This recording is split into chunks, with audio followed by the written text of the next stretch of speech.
Hi అండి. ఇవాళ ఉగాది పండగ, ఉగాది శుభాకాంక్షలు. కొంతమందికి ఉగాది పచ్చడి చేసుకోవడానికి తెలియట్లేదు, కొంతమందికి తెలిసిన వాళ్ళకి ఓకే, తెలియని వాళ్ళకి చేసుకోవడానికి చెప్తున్నా. ఇదిగా యాపపూత, మామిడికాయ ఒకటి, ఈ కట్ చేసుకొని పెట్టుకున్న ముక్కలు సన్న ముక్కలుగా ఇటు కట్ చేసి పెట్టుకోవాలా.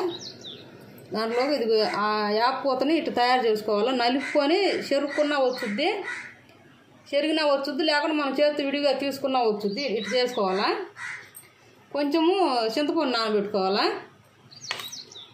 ఇది బెల్లం తుడుము పెట్టుకొని పక్కన పెట్టుకోవాలా. నలగొట్టు వేసుకున్నా నానబెట్టుకున్నా ఒకటే, నేనైతే తుడుము పెట్టి పెట్టా తొందరగా గరుగుద్దని. దాంట్లో కొంచెం సాల్టు,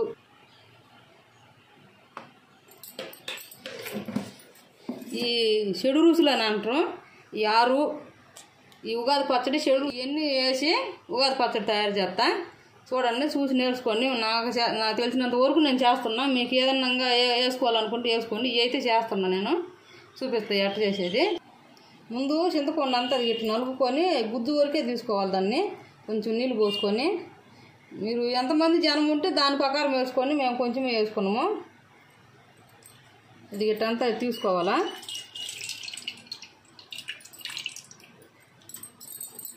ఆ పిప్పి తీసి పక్కన వేసుకోవాలా. ఇప్పుడు దీంట్లో బెల్లం వేసుకోవాలా. తర్వాత సాల్టు కొంచెం వేసుకోవాలా, ఎందుకంటే మనకు టేస్ట్ రావడానికి దీంట్లో ఉండాలని కొంచెం. అదో కొంచెము యాపపూత, ముందుగా తీసి పెట్టుకున్న యాపపూత,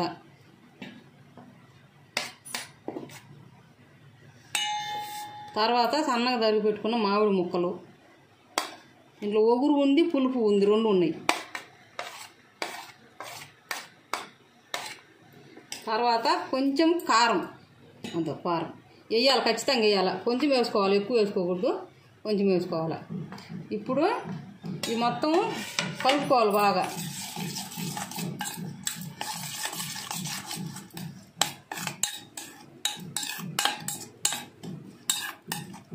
ఇప్పుడు ఇది ఉగాది పచ్చడి రెడీ అయింది. ఇంకా కొంతమంది మామిడి అరటిపండులో వేసుకుంటారు, ఎవరు ఇష్టం వాళ్ళది టేస్ట్గా వేసుకుంటారు.